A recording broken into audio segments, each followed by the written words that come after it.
Good evening, ladies and gentlemen, and boys and girls, children of all ages. We're about to start the show for Weebs of the Ring, episode 58. For tonight's show coverage for the Stampede, we have our Grappling of the Week. We'll be talking about three topics for the show. Is Zack Ryder, aka Matt Cardona, will like to end his career in WWE. So definitely stay tuned for that. It will be pretty exciting to see his return. Are you excited? Ricochet, the reports has come out, has signed to AEW. And the last thing is the Women's Speed Tournament gets announced for the number one contender match. We already have the 4 brackets of the first qualifiers. And for our headline story, it will be the WWE tag team match of Cody Rhodes and KO versus A-Town Down Under. And we have the Grayson Waller effect in that conversation. And then our main line storyline is the tag team match of the Bloodline versus the Street Profits, and the Bloodline retains. But we have a little hiccup. What the fuck happened with Jacob Fatu? He became the enforcer. How do you guys feel about it? Because DIY came to help us Street Profits after Jacob Fatu destroyed not just one tag team, it was 2 down with a boot. But then our mid-card stories are a couple. We have the U.S. title match of LY9 versus Santos, Escobar, and Bianca, Belair, Jade, Cargill, and Naomi versus Alba, Fyre, and Isla, and Blair, Davenport, and Naomi takes a W against Blair. We'll continue to talk about how's the tag team belts of the women division holding up. Let's talk about it. And the last thing is the video package of the night. We have 2, Camerlo and Andrade and Nia Jax backstage. So that's definitely to be talked about. And the last thing on conversation, just quick thoughts on the current rundown of the official of Bash in Berlin next week, Saturday. Don't forget, guys, at 1 p.m. EST, we will be doing coverage for that weekend, but not confirmed what time yet. So stay tuned for that, or stay tuned for a live stream public announcement. And that is for our show rundown. You heard the stampede, you heard the excitement. So without further ado, let's get ready for the show. Welcome, ladies and gentlemen. So, as you know, myself, the visionary legendary Vash, is here to start the show, and we have my co-host for tonight. Whawkins couldn't make it, but we have our co-host. Let themselves introduce you. What's up going on, guys? DropThisBox here, and we're going to be talking about some Smackdown tonight. It's going to be a pretty fun show to go over. I thought it was an alright show for the most part, but it's going to be pretty fun to discuss a couple things heading into next week's pay-per-view. Exactly. With next week pay-per-view, we're going to have a good time. So if you're new here and you are a return subscriber, we appreciate for you guys here to be watching for our Weebs of the Ring coverage for tonight's Smackdown. So without further ado, let's get to the intro with Anime in Their Soul and Thoughts Wrestling Out of Control. We're a duo of weebs who love the entertainment of professional wrestling, allows to be the voices inside your head as we go through the wrestling event of the evening, give our thoughts and predictions of what's to come of Vash in Berlin, and provide an experience inclusive to all nerds. Grab your steel chair, for the table, and get put through an experience like none other. Brought to you by Animal Studio. This is the Weebs of the Ring podcast, and we appreciate for you everyone for tuning in. All links of where to find us, all social media links are down below. As you know, this is episode 50 of Smackdown. A week before Bash in Berlin. I'm really excited for this pay-per-view. I didn't know or aware of the history of Bash in Berlin dropped from this video package they had with the Owens and with Natalia, doing the voiceover. I didn't know the history of this actual type of pay-per-view that actually had type of history. I was unaware of that. I probably forgot about it until now. Were you aware about this? I do know that little video package that we had was just showcasing Germany, like the history that they have with Germany as a whole, because I do believe this is the first ever Bash in Berlin pay-per-view they've ever had. That's why they're hyping it up to be a really big thing, because this is their first pay-per-view in January in Germany, at least from what I know on top of my head. I do know this is the first Bash in Berlin pay-per-view, but it was just going over their history, because they always have these different kinds of video packages going over the history that they have of certain countries.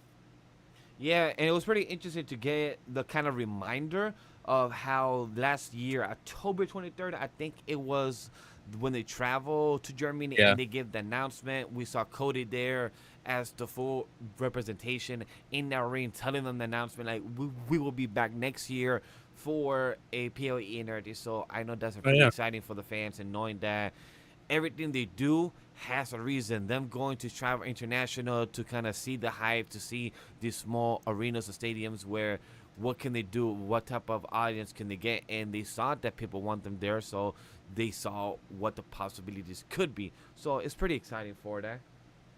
Oh yeah, definitely. I mean, whenever they have those international crowds they go to, it tends to be pretty good shows. Yeah, it's a smart business move. So, Oh as yeah. we said, a smart business move. Now we're on a Friday show. If you guys don't know, on the Friday show, we always start the show to have a bit of conversation of what we've been grappling with the week. So if you guys don't know, is a team that gives their quick thoughts on the week of wrestling, and it shows you have watch outside of Raw and SmackDown, standout news, to share with the class. Like I said in the beginning of the show, we'll be talking about a couple things. One of them that it was a news report from this Wednesday, I believe, or it was yesterday, that it got confirmed that our superstar that has been undervalued in the big company of professional wrestling, WWE, has been quietly let go a couple months ago, and for whatever reason, he has joined the roster of AEW Ricochet. How do you feel about this drop? Since I know that you're not on a weekly watching of AEW, will you be tuning in for the appearance of Ricochet when it comes by in the next couple weeks? I actually have a feeling he might make his debut at All All in. In. Yeah, because a lot of people are speculating he might be a part of that casino battle royale that they have. Not battle royale. With the casino I don't know the name of it top of my head. I know some sort of like gauntlet match, but a lot of people are speculating that he might appear in that because we don't really know the competitors in that match itself, so that gives you the whole surprise factor there. But I'll Okay, that's probably smart. but I'll probably tune in to see how they're going to utilize Ricochet, because I do like Ricochet. I did think that he was I mean, he's definitely somebody I wish they would have pushed a little bit more and put some more time into. I mean, sure, he had his moments here and there, but I really wish he had a little more doing something, because I'm just hoping overall that he has a good run in AEW. I'm hoping that he's able to, get that sort of get well, I'm pretty sure he's gonna get good matches. I mean, that's just a given coming from AEW. They always put on a whole bunch of good matches, but I'm just hoping he gets a better portrayal there, if that makes any sense. Oh, Like, just agree. getting pushed better and just being in the spotlight a little bit more. I mean, I already know straight off the bat we're probably going to get matches of him and MJF, and obviously him and Will Ospreay. You don't really need to speculate on that. You already know that's going to happen, but I'm just hoping overall for like a good run. Hopefully he gets utilized properly. That's all I'm really hoping for with him. We also saw that Will Ospreay even said that he's been undervalued in WE, so he's very excited to see what Ricochet does. And I Oh believe yeah. Will Ospreay and Ricochet had two matches in New Japan a couple years back, so it makes sense that Will Ospreay is very excited for this opportunity to come by again in a bigger, um, in a bigger space where they can actually have on a live TV and have possibly more views in the aspect. I'm not gonna say more views or people in the stadium, because people will say, "Oh, the numbers and this." Hey, it's gonna get watched illegally, pirate or whatever it is. People will talk about it because Ricochet has always been the highlight of the night for many shows, for many events. Oh yeah, definitely, for sure. Definitely. The other conversation I was going to talk about, Zack Ryder, aka Matt Cardona, has said in Sports Illustrator this past week, saying that he would love to end his career in WWE, and not as Zack Ryder. He said that the character of Zack Ryder has been long dead. He wants to end his career as Matt Cardona. Would you like to see him end his career like CM Punk, Live Randy Orton, like other people that has chose to end their career at where they feel home for? Do you feel like boy Matt Cardona, the indie god, that could finally end his career being alongside with his partner as well, wife Chelsea Green? I'm all here. I mean, I'm here for it because, like he's mentioned before, the whole Zack Ryder character is dead, and he's another character. He's another guy I can say that's been down a similar path that Cody did, where he needed to leave the company in order to reestablish himself, so he became a bigger name. So I definitely understand why he wants to go. I definitely understand why he wants to be known as Matt Cardona, because like he said, that character of Zack Ryder is dead. I mean, at this point, it's just a meme. Even he makes fun of it. But like, I'm pretty sure he'll be able to come back under the Matt Cardona name. I mean, I don't see why they don't really do that thing like they used to back then, when whenever somebody came up, they just changed their name like crazy. Like a lot of the people that they kept, I mean, I should say a lot of the people that they brought up, they allowed them to keep their names. Like Stephanie Baker, she still has her name. Julia still has her name. A lot of people are speculating, oh, just because they're coming up, they're going to change it. Nope. Everything's completely fine. The I'm sure whenever. the only person I feel like has changed, it was Walter into Gunther. That was the only one that I could last time remember Yeah. that was changed. At first he was Walter, like straight through, like NXT UK and all that. I think it might have been a thing either like when NXT 2.0 was taken off, or when he came to the main roster, he got that name change. I mean, it doesn't really affect me because I just look at him as the professional wrestler, and even a name like Gunther is still intimidating, just knowing what he's capable of. But going back to the whole Matt Cardona thing, like I mentioned, I'm completely okay with it. I would love to see him come back. I would love to see him have some interactions with people that he hasn't had any screen time with. Like, one of the things I would absolutely love to see the most is probably another interaction with him and John Cena, which could be a possibility. Oh, yes. That we could see next year, considering that it is part of John Cena's retirement tour throughout the entirety of 2025. So I wouldn't be surprised if Matt Cardona, which I'm going to address him as that moving forward, because that's what he wants, and I honestly prefer the name a lot better anyway. But I wouldn't be surprised if he wanted to be a part of the 2025 farewell tour for John Cena. So you never know, he could make an appearance next year. Also, he's very, very good friends of Cody Rhodes. So straight off the bat, you already have somebody right there that he could do a whole bunch of matches with, or, just to chill in the back and just have a good time and all that. But I would love to see that interaction. It's great that you brought that up, because for anybody that don't remember, for anybody that hasn't seen the interview with Randy Orton, and I think with somebody else, Cody brought up Matt Cardona a couple of times, and he has brought many stories with Matt Cardona, and it's been pretty interesting how their dynamic is off screen. I don't remember when was the last time, or if we ever saw their interaction on screen in a professional side, so I'd love to see how that will go, and with the current storytelling that Triple H has been telling. So I'm really curious to see if that happens next year. Like, we will have a perfect opportunity. Matt Cardona appearing in the Royal Rumble next year, it will be a great way to have him back. definitely a possibility for him. I mean, that could honestly be one of the best ways to like bring him back, honestly, because Royal Rumble, you never know who's gonna show up, so that includes the whole shock factor right there. Um, I want to add, not quick news, but a quick conversation. You brought up somebody's name perfectly. Stephanie, she has been signed since a month or two ago. People have been questioning why hasn't she appeared yet? What's been going on? It's crazy how they signed somebody, but they don't bring her up yet. People need to understand, they're working on the damn fucking visa. Even the news report had to be confirmed. Like, hey guys, she is appearing, she's working, but she needs to work on the visa. That's what we're helping out with, and that's the process. Because the only reason that people are mad about, like, oh, how do you sign her, but then you show her in Mexico in the event? I'm like, because she's in her home country in a Mexico event, in a live event from WWE. So it's easier for them not to worry about any type of logistics or worry about visa. So that's why she cannot wrestle in a big arena or stadium where it is in the U.S. So they're trying to help her out with the visa side. All these takes, you gotta do it in the legal side. People need to understand that these takes paperwork. These takes time. As much as the company has money, they cannot buy the government. So they gotta take time, take action, and do the best they can. So I want to give that reminder to the audience and fans to understand: take time, take patience. Roxanne will lose to Stephanie, or either forgot who's the NXT winner. Is also Kehlani. She might lose to Stephanie as well. There's options. So take your time. We have still women wrestlers that are right now in the NXT that still need time. So have patience. Have any thoughts about this real quick?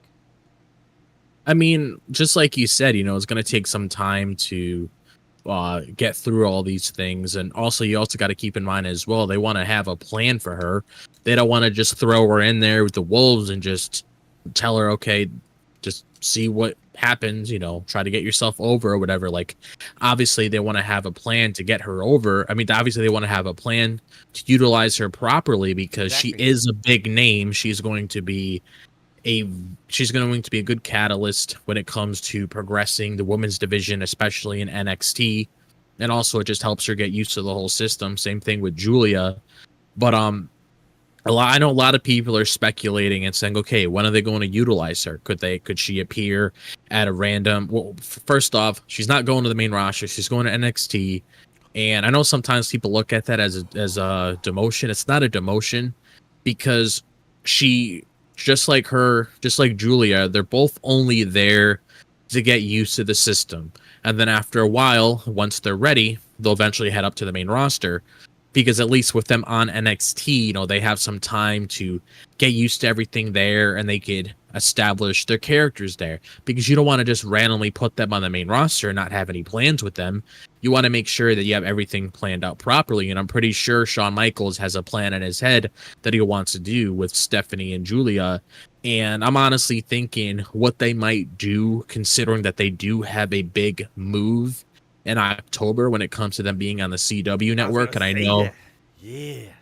And I'm not going to say this is an idea that I came up with, because I did watch JD and Solo Monsters Tuesday Night Titans podcast when I was at work today, while I was listening to it through my headphones.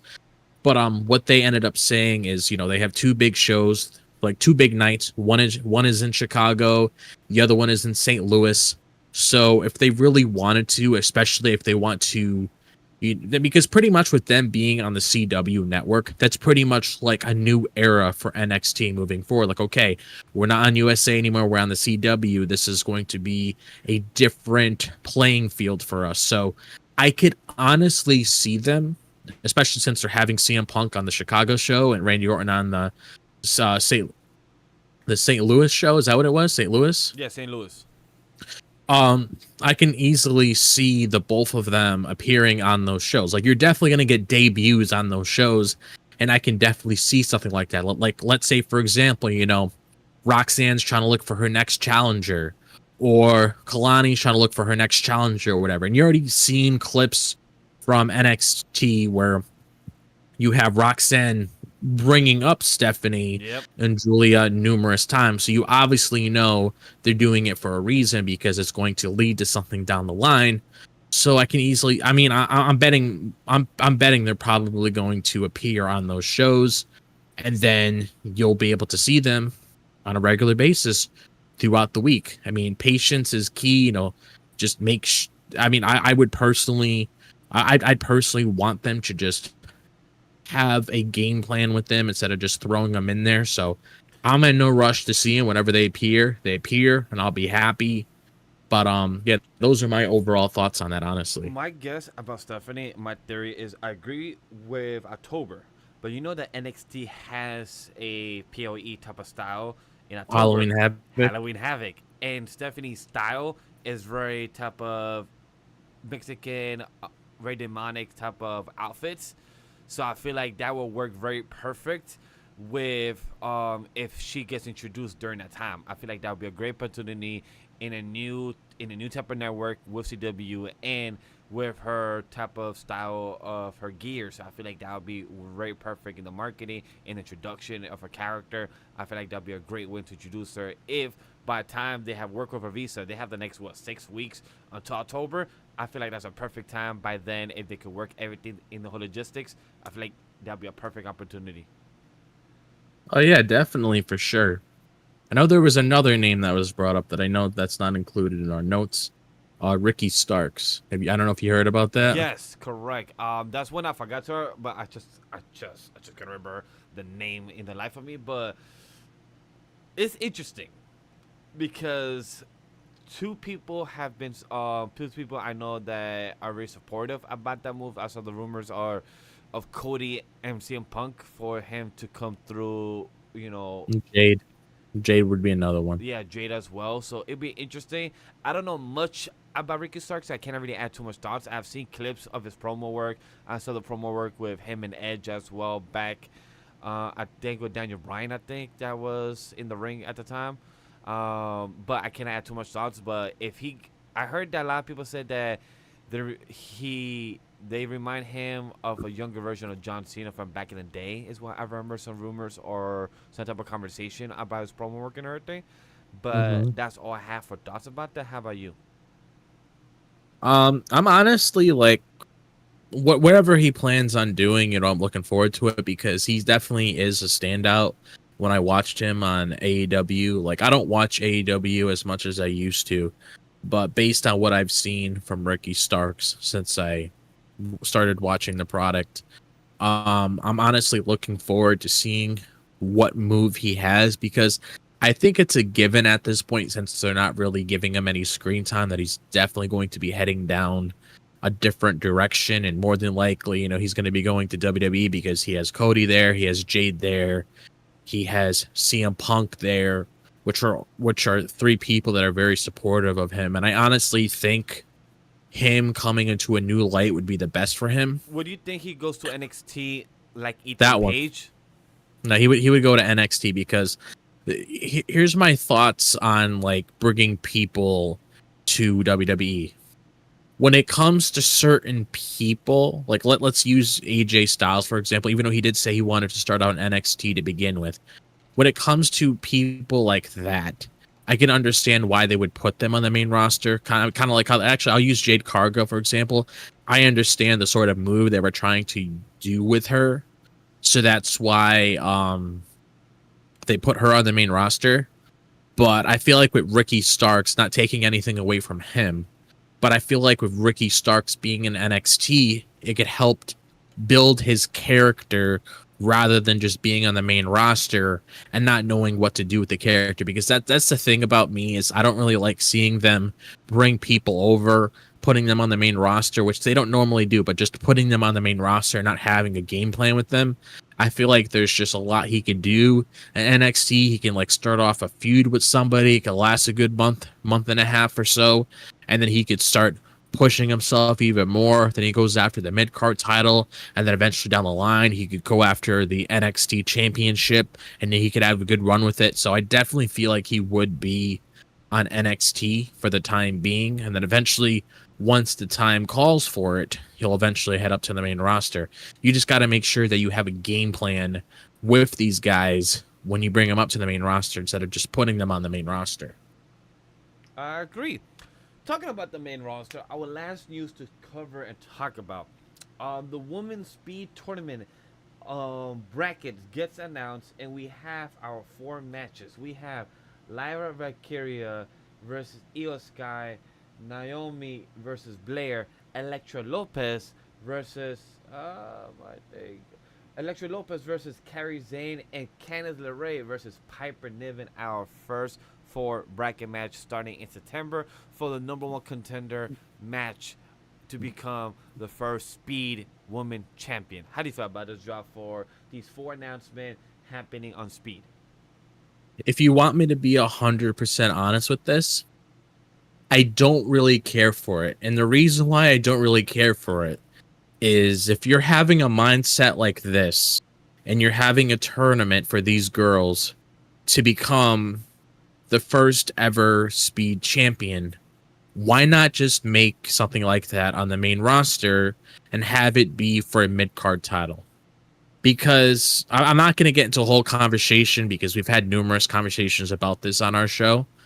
But if they already have a mindset like that in their head, you might as well just make a mid-card title for the ladies on the main roster so they have something to fight with. So when you have people like Charlotte and Becky and Tiffany and Bayley and Io and the rest of them fighting for, the main title for the ladies, you could have like some mid-card girls like Zoe Stark, for example, or, girls that don't really have that much time to, I guess, really get into that picture like the other ladies have.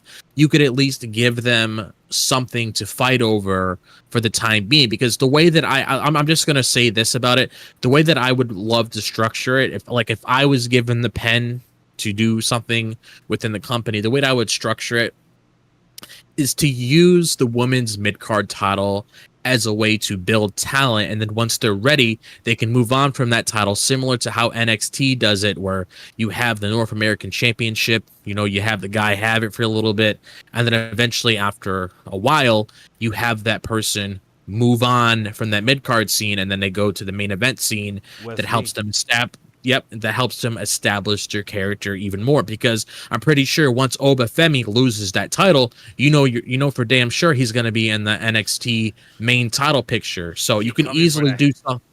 Yes, you could, and I could definitely see him becoming an NXT champion. But you could easily do that with the girls. We have this mid-card title, helps establish their character, and then take them from the mid-card position to the main event scene where the rest of the girls are. But that's just my whole thought process on this. Like, I don't really care for it personally. I mean, I don't really watch Speed. I understand why they're doing Speed. Like, I understand the whole concept and everything. But if I'm being honest, it doesn't really do anything for me personally, because it just makes me think in my head, like I mentioned, if you already have this sort of mindset to give the ladies another title, then you might as well just create some mid-card title on the main roster. Like, I'm sounding like a broken record at this point, but it's pretty much me saying that you already have the idea in your head. Just do it somewhere where it matters. Is to play the devil's advocate. I understand where Triple H is coming from, because, as you said, we understand why Speed is happening. Because for anybody that's unaware, X is trying to be a platform of social media, but also you're able to watch content, even like an hour type of movie there for some apparent reason. Other type of medias, type of platforms are not like that, where IG and Twitter /X has become where you could have its own type of YouTube platform with social media integral. So with X over the past year, I feel like Triple H is experimenting with the platform and having Speed on it, and the men's Speed style has succeeded far more than expectation. 2.2 million views, engagement, all these type of data and analytics is what Triple H cares about. He's seeing the data, he cares about the numbers, so that's great for him. I'm curious to see and hope that this data of the women's side, hopefully that people are watching and tuning in when the time comes next month. Hopefully this will show Triple H that us, the fans and the audience, the critics, wants to see more. That hopefully that he pushes that next step forward and puts the US or the IC title or some type of variation into the women division on the main show on Raw and SmackDown in the coming months, maybe by December or starting like in January of next year. Hopefully by some data and analytics, but he see, the women's speed tournament is doing very well, a lot of views, a lot of engagement. It seems like the audience actually want a women division succeeding more than just the world and the WWE and tag titles. They actually want more. Like, we would love to see that. So hopefully this experiment works. Am I excited for this? No. I don't even watch Speed, the men's side, in a consistent basis. So if I don't even watch the men's, how am I going to do the women's? It won't make sense. I am curious to see the Lyra versus Io match, because that one I would love to see that, because we already had round 1, I believe, or 2 rounds of that. So I'd love to see a 3-minute match style. So that I'm curious. And I'd love to see Kairi Sane versus Elektra Lopez, because I don't think we have had that. So I'd love to see that type of style. How would Elektra Lopez hold up with Kairi Sane? And the other two matches, cool. Not really have any thoughts on that. Drop any last thoughts about this grappling of the week, or anything you want to bring up from this past week of NXT, or any other thing that has happened this week with wrestling before we move on to our main show? No, I'm ready to talk about the main show at this point, because if I give any more thoughts on this women's speed tournament, you're gonna end up making a clip and posting it on TikTok to get the message across, because I've already said enough already. Well, chat, if you already heard enough of what we have to say, without further ado, let's get to our fucking headline story of the WWE Tag Team match that came erupted from Cody Rhodes and Kevin Owens versus A-Town Down Under of Grayson Waller and Austin Theory. But before we get to the match, we gotta talk about the Grayson Waller effect. That's what started the show for tonight. The Grayson Waller effect started with the introduction of Cody Rhodes. Grayson Waller said, you know what, cut your music. I'm tired of hearing shit. You already had your wall. You already had your damn pyro. Can we just get on with continuing what needs to happen? And Grayson Waller had an editing package already prepped for showing the history of Kevin Owens betraying on people. We had we had A, B, C, D, E exhibits, examples. We had Sami Zayn on September 11, 2014. John Cena, May 18th, 2015. We had Chris Jericho, which I'm shocked they actually name dropped Chris Jericho since he's still in AEW. So I'm pretty shocked that they actually name dropped and showing that. It shows that how much kind of freedom what the current regime has to show that, hey, he's in a different company now. We could still show the past things, the past resume people have done. It's still part of the history. Exactly. Kofi Kingston betrayal on April 23rd, 2019. And Sami Zayn, again, even quotation in the bottom of the video package saying, again, in March 26, 2021, during the pandemic era. So what did you feel about this drop? What did you feel about this Grayson Waller effect segment? Because even Cody Rhodes said, hey, you want to talk about people being betrayed? How about you reverse that to yourself, because how you've been treating Austin Theory. We're waiting for you, Austin Theory, to do this back to Grayson Waller. We're waiting for you to see the light in the tunnel. How did you feel about the job? Do you agree with Cody? And do you feel that KO eventually will betray a little turn on Cody Rhodes, on our champion?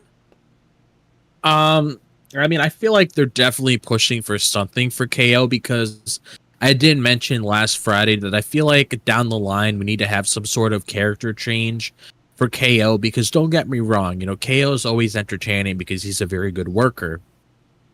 But personally, like, I feel like eventually you're going to have to turn some people face and some people heel, because if I'm being 100% honest, you know, there isn't really that many heels that Cody could really go up against on SmackDown when it comes to like top contenders for his title. And that's just me being completely honest, because the only people that he really came in contact so far since he's become champion is AJ Styles, Logan Paul, and Solo Sikoa.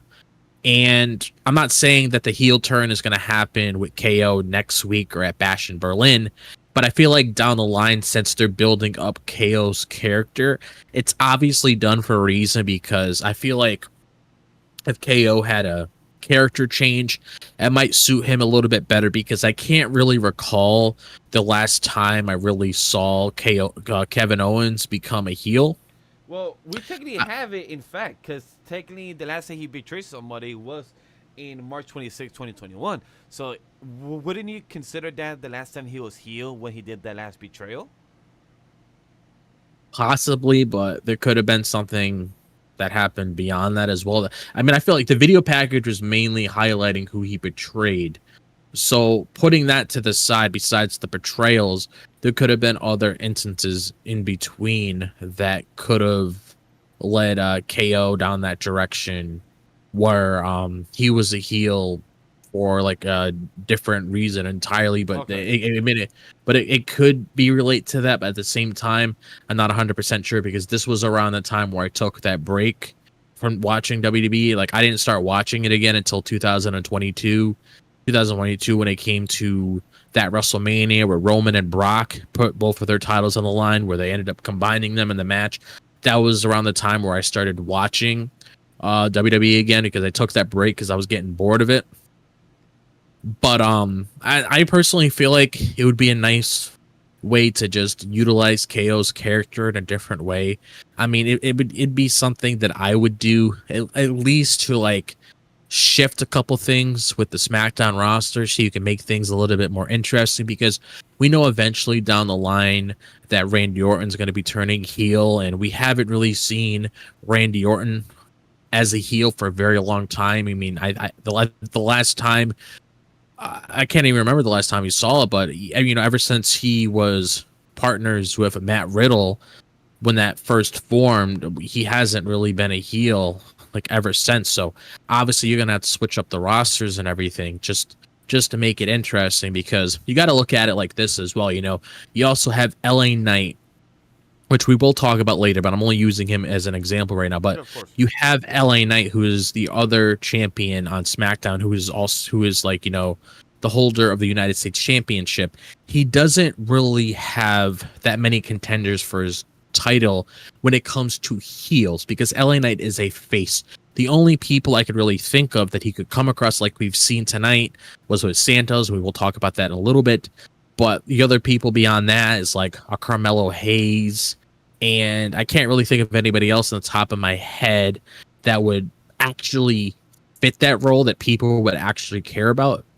And I feel like if you were to do something like that with Kevin Owens, I mean, I think an LA Knight versus Kevin Owens feud would actually be pretty entertaining, because eventually down the line, you got to separate KO with the Cody, Randy, and he's already done, they're already done with the Bloodline for the time being.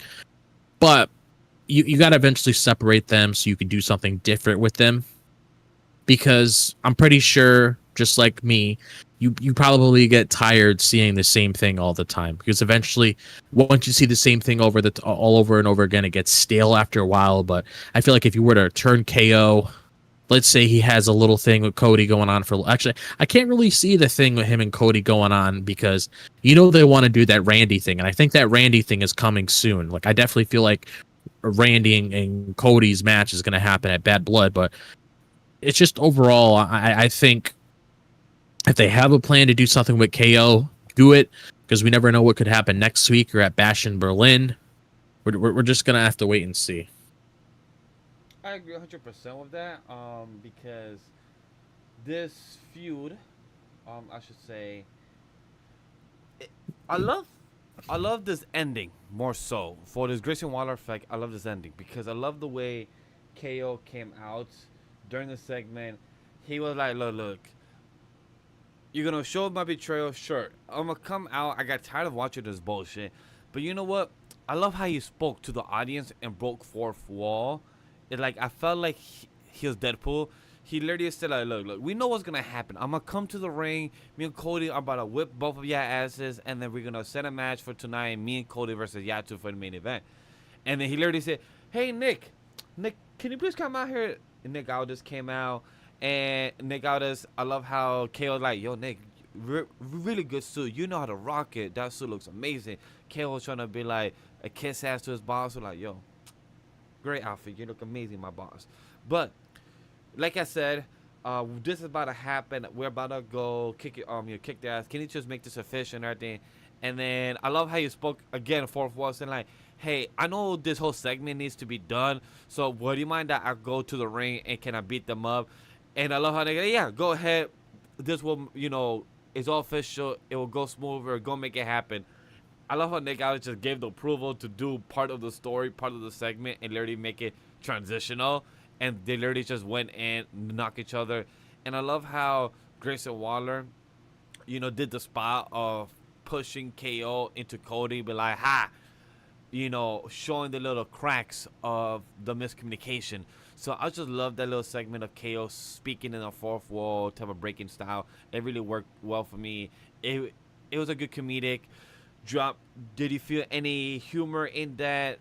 Did you like the fourth wall breaking of the Deadpool style that KO did? I mean, it's always funny because that's always been a part of KO's character. Like, this isn't the first instance that he's done that. Like, he's always self-aware of everything that goes on all the time.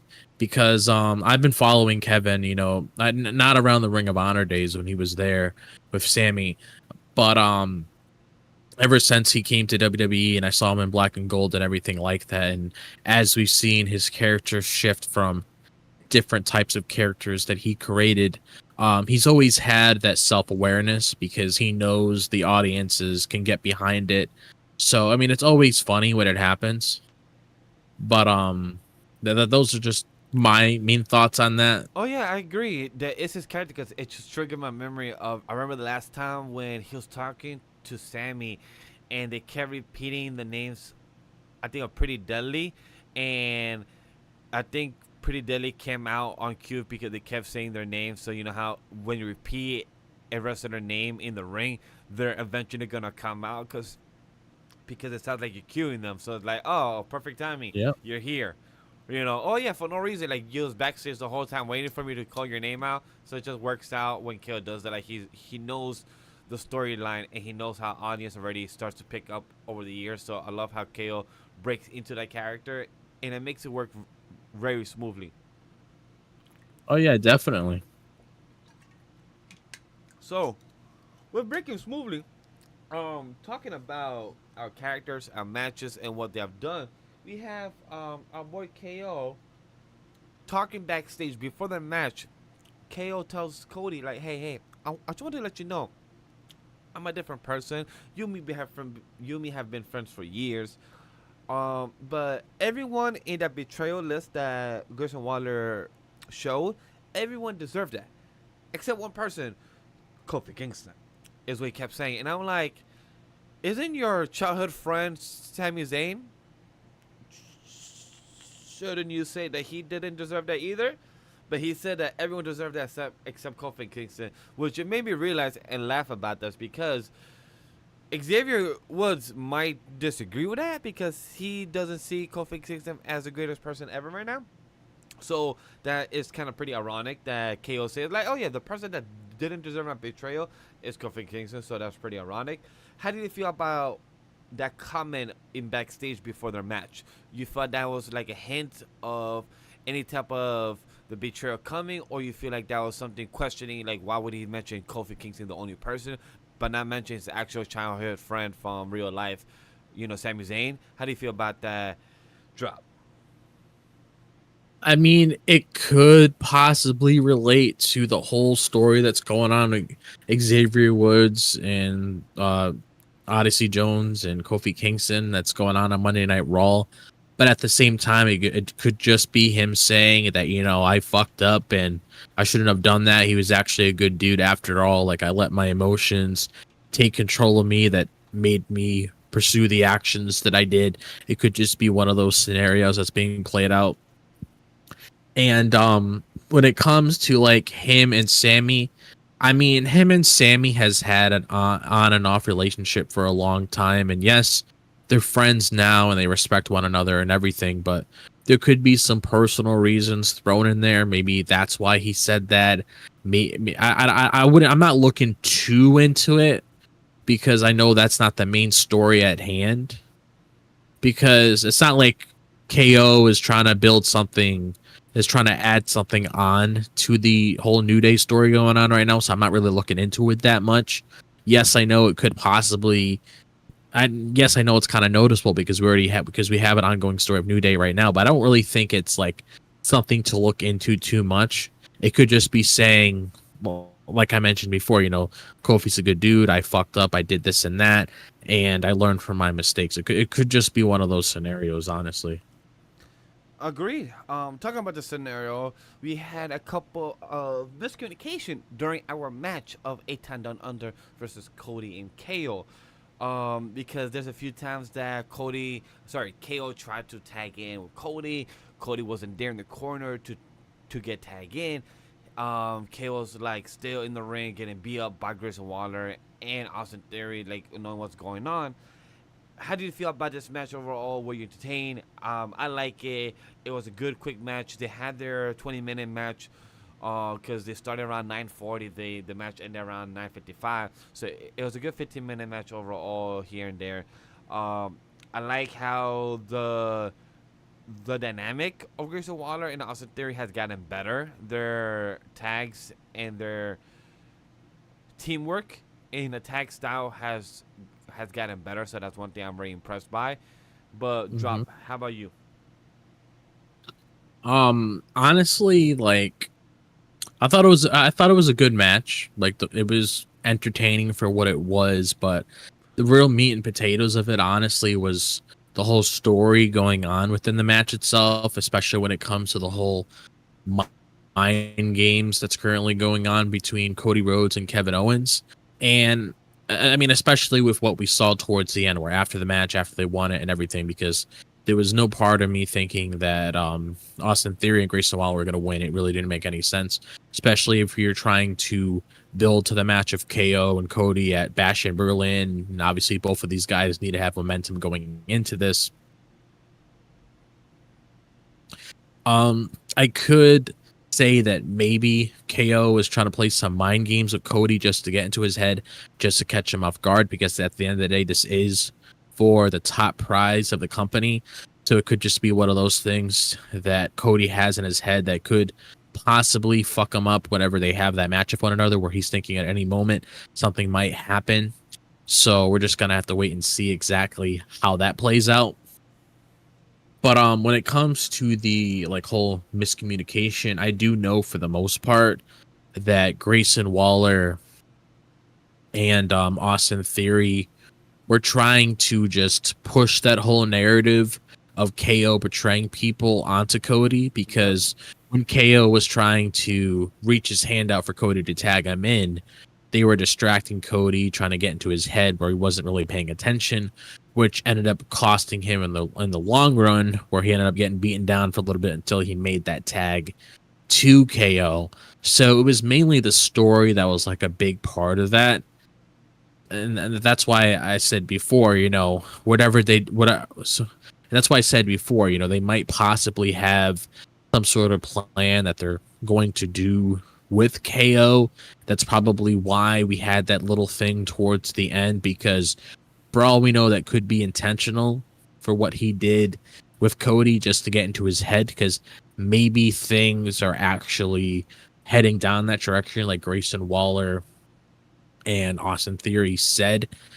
So we're just gonna have to wait and see what happens next week on Friday and what happens at Bash in Berlin. But my main question, like besides talking about the match, my main question that I want to know, that I think I'm patiently waiting for it to happen, is the whole split with Austin Theory and Grayson Waller, because they've been teasing it for quite some time, and I feel like personally, Do you think they're milking it?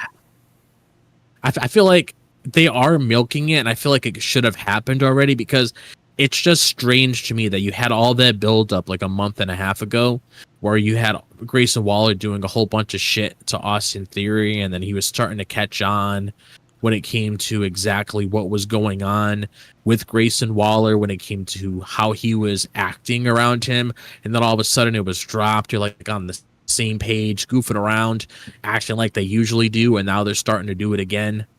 So I'm just hoping that they have some sort of plan, which I'm pretty sure they do, but I'm just hoping they have some sort of plan to split them up, even though they don't really need to be split up. I mean, they're already building to it, so obviously it's going to happen already. But I just hope that they structure it the right way, because Austin Theory is somebody that I can say has a lot of potential. He could definitely be one of those pillars for the future of the company if he is utilized properly, because it's a sink or swim situation where you have him in this position right now. He's very cold, but if you build him up properly, he can be hot, like people like Braun Breaker and Carmelo Hayes, where a lot of people see a lot of eyes on them, and he could potentially be put into that category if he's put into that right storyline that progresses his character even further, which is something that they definitely need to work on is the whole character work with Austin Theory. Because personally, I wouldn't want them to split up because I feel like they just have good chemistry. But at the same time, I feel like Austin Theory needs some sort of character change so the audience can get behind him and care about him, because he's been very cold ever since he lost that United States title. And he hasn't, even with the match that he had with John Cena at that WrestleMania, he's just been cold ever since. Because normally when you have a match with John Cena, it's supposed to propel you. It's supposed to bring you to new heights that you weren't able to reach before. But ever since that whole match he had with John Cena, it didn't really do anything for him.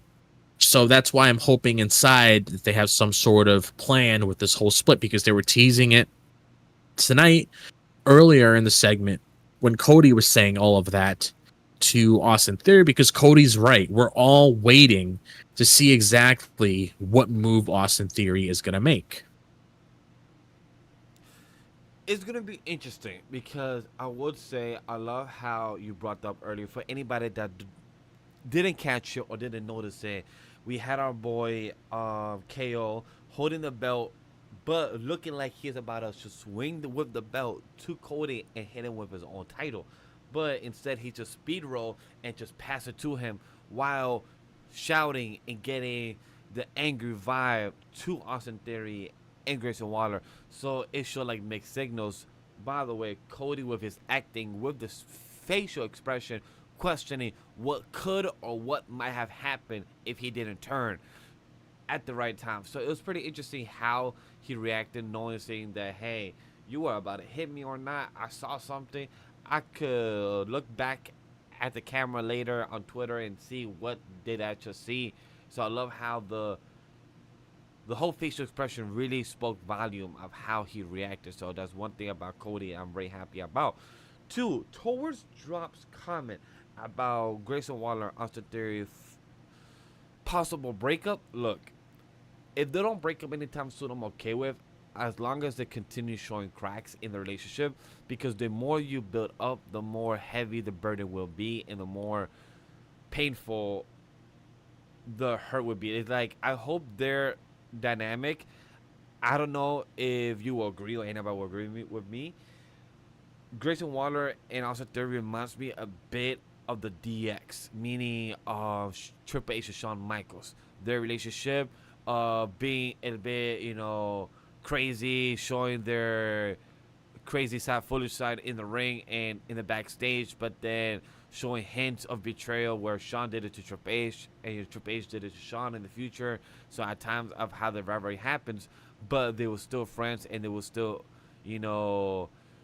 kind of forgive each other. So that's what I'm kind of hoping for, that their relationship of Austin Theory and Grayson Waller goes. Even though Grayson Waller, I think Grayson Waller is like 5 or 10 years older than Austin Theory. So I feel like that could work in their dynamic. What you think, Drop? Am I going out of left field? Am I talking bullshit? Or do you see my vision of what could possibly be if they work on their booking correctly in the next coming years? So you're saying for them to forgive each other? No, so one thing is that I'm hoping that if they do betray each other, hopefully that in the future they have a repetitive, forgiveness, betray each other, like a relationship that Shawn Michaels and Triple H had, and they're going at where they were part of DX, they broke up, one of them betrayed each other, and then they continue back and forth. That's what I would like to see from the next generation of Grayson Waller and Austin Theory, where they right now having cracks in the relationship because Grayson Waller wants to use Austin Theory as a shield, but then Austin Theory will be like, you know what, I'm tired of your bullshit. They have a little feud, and then next few months later, they forgive each other and back into a little friendship, or they back into a team, or they help each other out. Do you see that possibility of their dynamic growing into that type of style, or do you think it's a one-time, once it happens, they might not go back together as a little team in the future? It all depends, like, what happens, because it's really hard to say what the future might lead to with both of them. But just basing on the story that's being told right now, it's mainly a thing with Austin Theory, where Austin Theory needs to find out who he truly is inside. So he would definitely be the one. I can't really say betrayal because Austin Theory standing up to Grayson Waller when it comes to all of the bullshit that Grayson Waller has done to Austin Theory, I can't really count that as a betrayal because that's just basically you telling that person to shut the fuck up and stop pushing you around. Yeah. That doesn't really sound like betrayal to me. That's just you standing up and proving your worth, that you're not somebody that could be used as a rag doll and just being thrown around whenever you want to use that person. So I think the main story right now when it comes to their relationship is just an Austin Theory thing. Not much Grayson Waller. Could they possibly reunite in the future? Maybe. But you're going to have to build to that because then after Grayson Waller, because let's say they do end up splitting them, which I feel like they are because they wouldn't be teasing it so much. It would probably take quite some time for Austin Theory to actually trust Grayson Waller, especially after they split and he confronts him for all the bullshit and everything, because you're going to have that segment in the future where you're going to have both of them in the middle of the ring. You're going to have Austin Theory just letting out a lot of steam, saying how he did a lot of things for the both of them. So, And he's pretty much going to express how he feels inside and saying, okay, this is why I did this because I just couldn't take it anymore. my theory is that they will slowly set it up, build up until Bad Blood. They have a one-on-one match at Bad Blood, and I feel like that'll be a perfect time to set up their match with the next couple weeks after Bash. One of them could, Austin Theory could get mad about something that Grayson Waller did, and that could set up their feud in the next coming weeks for Bad Blood. Would you like to see that on a PLE or on a Friday Night Smackdown? Top of They could do it at a event? PLE. They could do it at a PLE. Yeah. I mean, it like a lot of the matches. I mean, none of the matches are. There's no matches confirmed for Bad Blood yet, but based on the stories that are being told, it fits in the category of the name of the PLE, just like other matches that we've already discussed before on the channel. So I could definitely see a match taking place with both of them, which is what I would do personally. Agree. Because really wouldn't make any sense to just have a match with them on a random Smackdown, especially if you want to use this to push Austin Theory more, because if they are having a match, Austin Theory is 100% going over. It really wouldn't make sense for Grayson Waller to win that match. So I can definitely see it happening at Bad Blood. Agreed. Any last thoughts about our Grayson Waller effect or the match, or about Grayson Waller and Austin Theory, Cody Rhodes, KO, anything related to them? If not, we can move on to our main storyline. Honestly, that's all my thoughts on that, really. Just wanted to give a couple thoughts on mainly the story that's being told in the match, not much the match itself, because it was a cool match.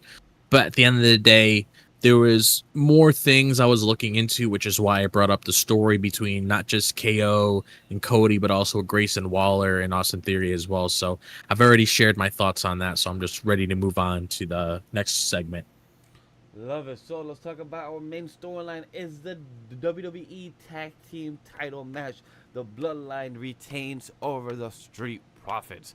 But before we get into the match itself, first we get into the promo work of In the Ring with Solo Sikoa talking about Jacob Fatu becoming the enforcer and getting promoted slash dethroned as a title holder for giving it to our boy Tangaloa instead.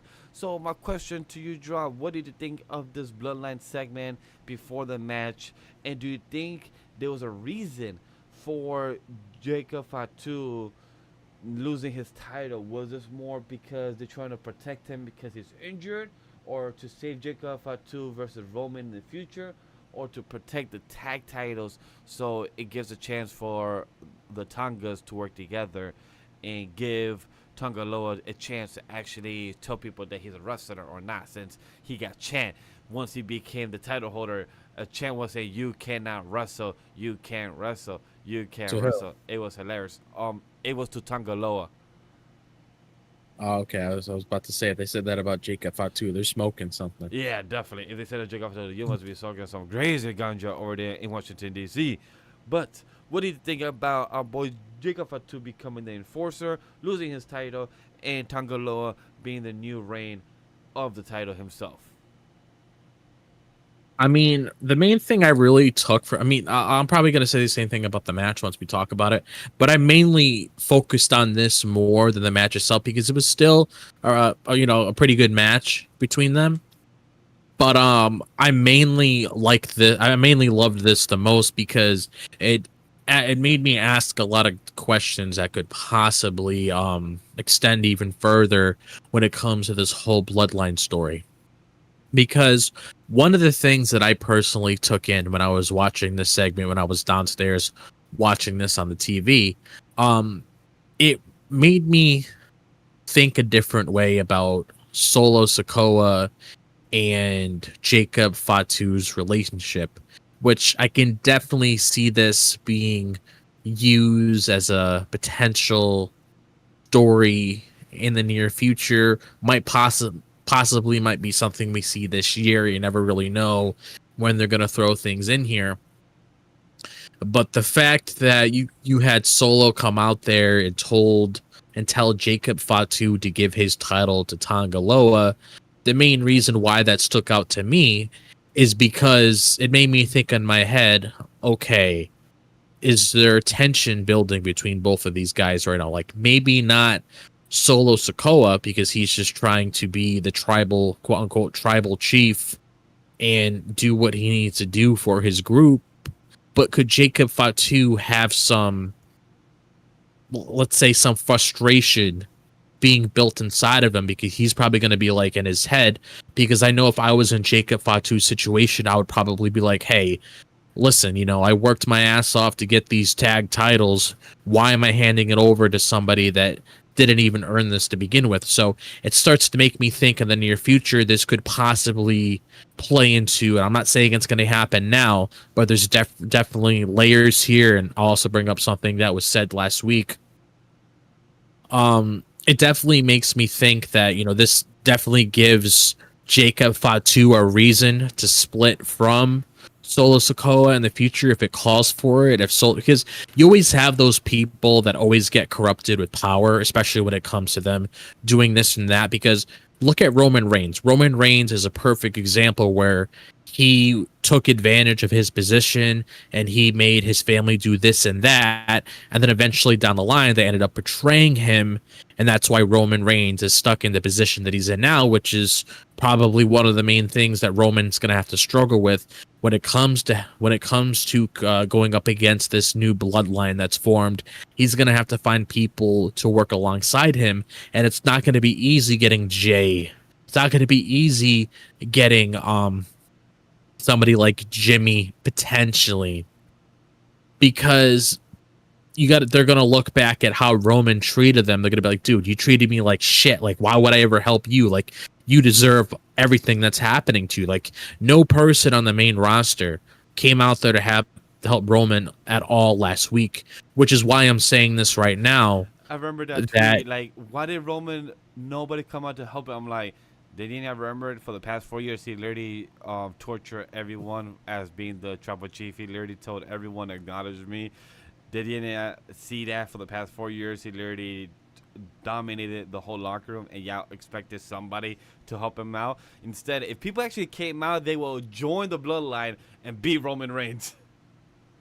Yeah, it also contradicts their whole character, their whole interaction of Roman Reigns to begin with, because it'd be like, okay, this guy treated me like crap, and then I'm working alongside him. Like, why?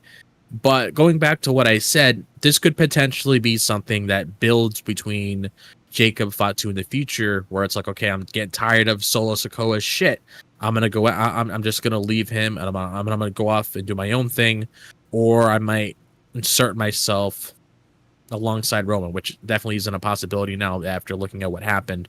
But just saying in general, this just gives him a legitimate reason if he ever wants to separate from Solo Sikoa, just because this guy's telling me to give up my title, which struck me the most is knowing what Jacob Fatu is capable of. It just seems that Solo Sikoa wasn't thinking properly when he said that to him. It's like, okay, hand it over to Tanga Loa.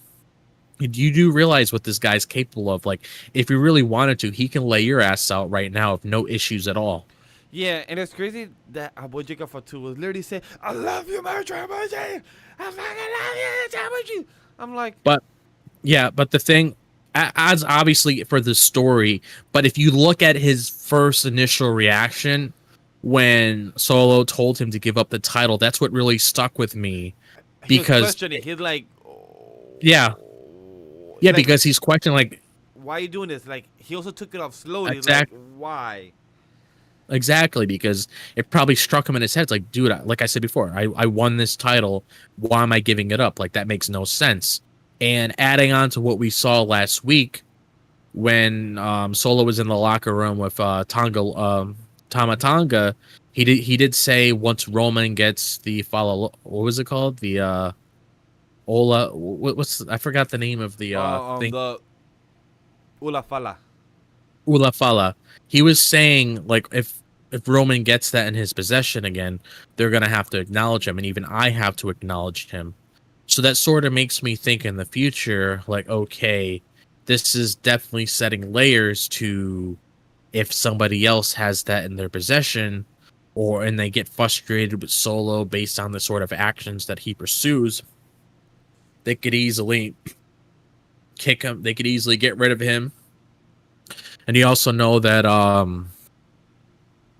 what's the other guy? Hikuleo's gonna be coming up soon. So you never know. Just get rid of Solo, and you could easily have one of those things where it's like, okay, fuck Solo. Let's just have Jacob Fatu in there with Tongaloa, Tamatonga, and Hikuleo. Like they could easily do their own thing. But it's just what really stuck out to me the most is that I feel like this is just a layer being added on to Jacob Fatu because they obviously know that Jacob Fatu isn't just some random person that they have on the roster. Like they definitely have a lot of plans for him, so they probably want to so they're obviously utilizing Jacob Fatu properly.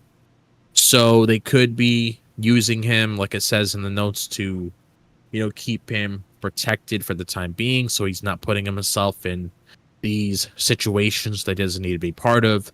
And also, I mean, I think it's already set in stone that Jacob Fatu and Roman's going to be happening anyway, just based on that attack that happened last week when he laid out Roman Reigns when he returned on that SmackDown.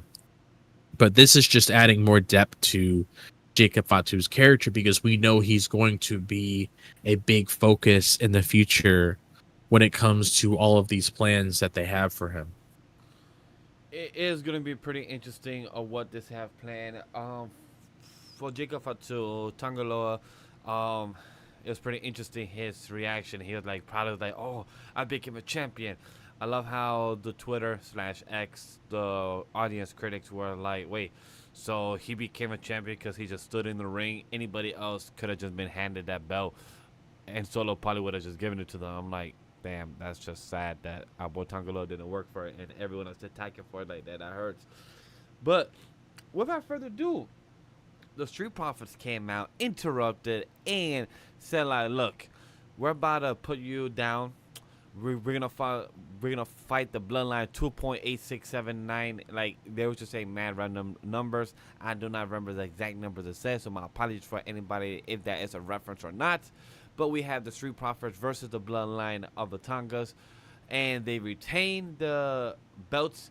We had the distraction of Solo and the Enforcer himself, Jacob Fatu, taking out both Angelo Dawson and throwing him back in to get the W for the Bloodline. What did you think of this match? Were you entertained by this match? This match was a good succession for Tangaloa to actually prove he could wrestle, or do you feel like Tangaloa was still slacking? What's your opinion about this? This match itself, like I said, was a pretty good match. I mean, it was a pretty good match for the most part. Like I said before, what I was paying attention to the most was the segment that we saw before the match started. That's what really stuck out to me the most. Because I actually did have some thoughts like heading into this match at first, because when I saw that this match was announced for this week, I honestly thought at first it was going to be the main event and we were going to be getting like some sort of return. Like I honestly thought in my head that Jimmy Uso was going to be returning in this match. After I found out it was going to be the main event, I ended up changing my whole entire Yep. on a whole entire thought process, because obviously they would want to use as a closing angle to just close out the show. But I honestly feel like they got to be doing something. I mean obviously they do have a game plan now, because more than likely, and I'll probably come back and say this on Friday's show, that more than likely you're going to be having the Bloodline versus DIY and the Street Profits next week. You're going to have a 4-on-4 match. I'm predicting that now, because based on what we saw tonight, that's more than likely going to happen. But I'm honestly really curious to see what else are they going to be, building, leading up to, when it comes to, okay, what's next for Bloodline until Roman comes back. Like, what's the game plan here? You're going to be feuding with DIY until they come back, or I hope it doesn't, because it's gonna start feeling kind of repetition of rinse and repeat. You're just changing the opponents week to week. But I love that DIY came in to save for the Street Profits after the L, because of Jacob Fatu. The Street Profits got the L, but the DIY came in for the save, but they didn't get it in succession. They could have had it, but Sandy Jacob Fatu stopped them, and then all four of them was getting evaluated in the locker room. I love that B-Fab was about to talk to Braxton in the backstage, but then we had Candice LeRae and Indy Hartwell for a short 10 to 20 second type of TV time.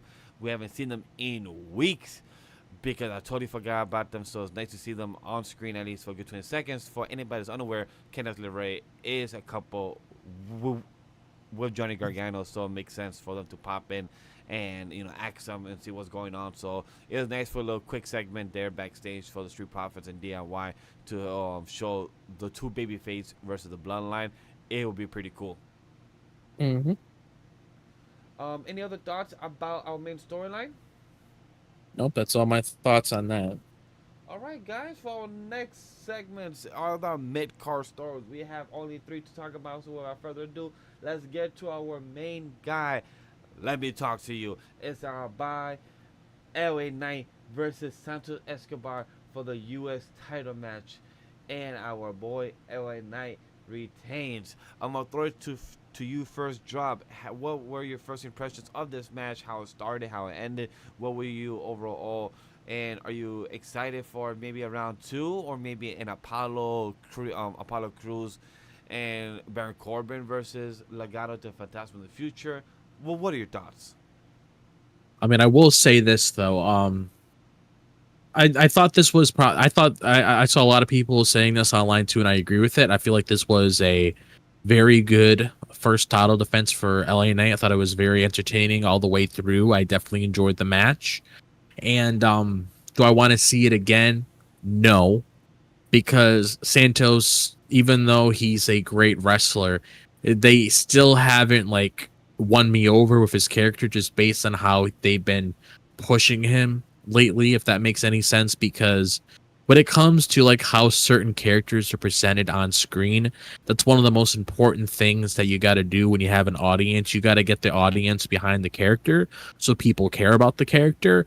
And based on what they've been doing with Santos Escobar for months, one match isn't going to completely sell me on the character. I mean, I care about him. That's why I'm saying this. But I don't know if I really want to see an ongoing feud between LA Knight and Santos, because if I'm being perfectly honest, we've seen this numerous times. This isn't their first match with each other. I'm pretty sure they had a good 2 to 3 to 4 different, maybe even more matches with one another. So my main thing I want to see is a proper path for Legado del Fantasma and Santos. Well, actually, just saying the group as a whole, just a proper path for Legado Fantasma, because they all have potential. I want to see them achieve great things in their career. So I just want them to have a proper game plan with them. And when it comes to LA Knight movement, and when it comes to LA Knight moving forward, like I mentioned, great title defense. That's what you need to do. You need to make sure that you're setting things right when it comes to your new United States Championship. They get a thumbs up in that. They did a very good job with that tonight. What I personally want to see is what is next for LA Knight, which well, I'll get into that in a little bit. But one of the things I did not notice, I just want to say this first, is what happened with Apollo Crews and Baron Corbin. I did not notice that. Maybe that could have been when I was like passing out as I was watching wrestling, which is one of the reasons why I had to get a coffee to wake myself up, because I've been tired all day. But I didn't notice that, so I would assume that's probably the next direction for them. They're gonna have a little feud with that, so we'll see where that leads down. Can't really give many thoughts on it until I see it happen. So once we see the match happen, we can get a couple clues thrown in there, so we get a good idea of, okay, this is what they're planning on doing. And when it comes to LA Knight, he has an open challenge next week on SmackDown, because that SmackDown, they're going to be in Berlin. So I'm very, actually, I have a good idea who the challenger might be, because I've seen other people say this, and they have been showing video packages for this specific wrestler for the past 2 weeks, I should say. I'm not sure if it's the past 3 weeks. I'll say past 2 weeks. Oh, Vinci. Yes, I feel like Vinci is going to answer the open challenge for LA Knight, and I feel like that would be very interesting because, one, it's something new. We've never seen LA Knight and Vinci go one-on-one with each other, so that's something new for LA Knight. That gives him a fresh challenger that he hasn't had any sort of interactions with, at least from what I know on the top of my head. Maybe they did, but based on what I know, I haven't really seen it, but it's nice. It gives him something fresh. So I'm definitely interested to see if they decide to go down that direction, what would happen. And also, this is Giovanni on his own now. He's not with Gunther or Kaiser. He's on his own. He's a single act. So I'm hoping this gives him a proper push, because he is a fantastic wrestler. If you guys ever seen him in NXT when he had his whole solo act going on, which is honestly the same act that they're pushing right now of his character with the whole new singles run that he's going on, I'm hoping that they do great things with it, because he's a great talent. I would hate to see him, getting fed to the wolves. Like, I definitely feel like they have some plans of him, which is why they're showing these vignettes, because they want to build up his character, just like how they did with Andrade. They were showing a whole bunch of vignettes, and we'll talk about Andrade a little bit later.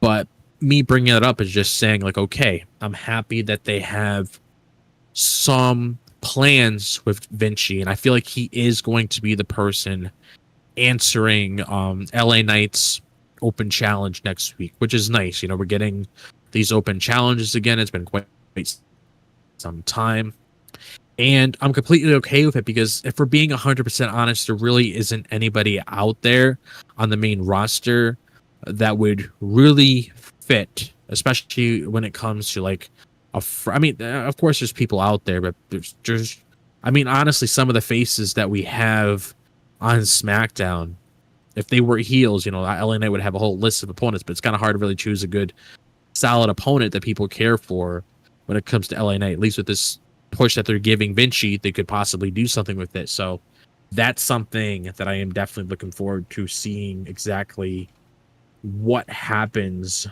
next week. I'm going to lock that in. I think that is my prediction. I feel like Vinci is probably going to be answering the open challenge next week. It makes sense. The vignettes are there. They're building him up. Eventually, you're going to have to stop the vignettes and eventually appear on SmackDown. Ever since he got drafted, hasn't made a single appearance. Your opportunity's right here.